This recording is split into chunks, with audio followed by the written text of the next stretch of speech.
Hadis riwayat At-Tirmidzi nomor hadis 414, riwayat Ummu Habibah. Ya, lihat kalimat man shalla itsnatay asyrata rakatan, siapa yang salat 12 rakaat fi yaumin wa lailatin, mengiringi salat siang dan malamnya, salat fardunya diiringi dengan salat sunnah 12 rakaat. Lihat kalimatnya arba'an qabla dhuhri, 4 rakaat sebelum zuhur.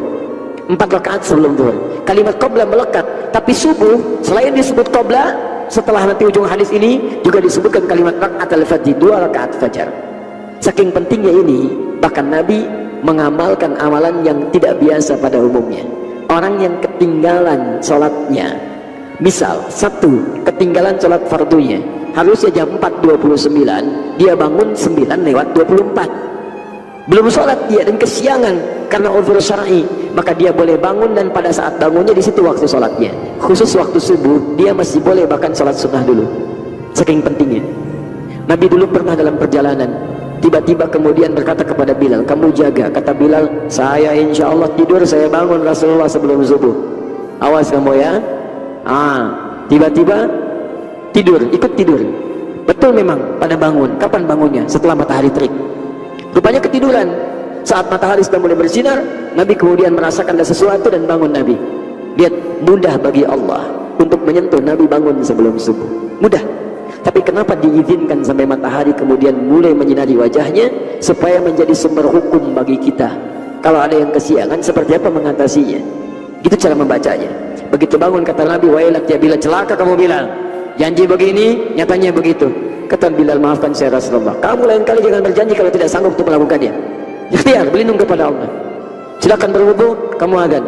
Berwudu, azan, qomat, dan sempat sholat sunnah dulu baru sholat subuh. Saking pentingnya.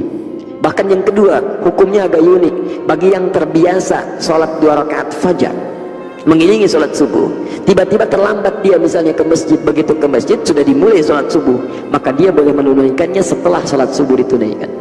Bisa langsung dikerjakan atau menunggu waktu duha atau syuruknya jika umumnya makmum tidak mengetahui hukum itu. Kalau makmum sudah tahu, Anda selesai sholat subuh, Anda bangkit, Anda tunaikan 2 rakaat itu. Tapi kalau makmum belum tahu, Anda jangan bikin keramaian. Ya, Anda bangkit sholat, ada sesat kayaknya, sesat. Ada sesat tuh.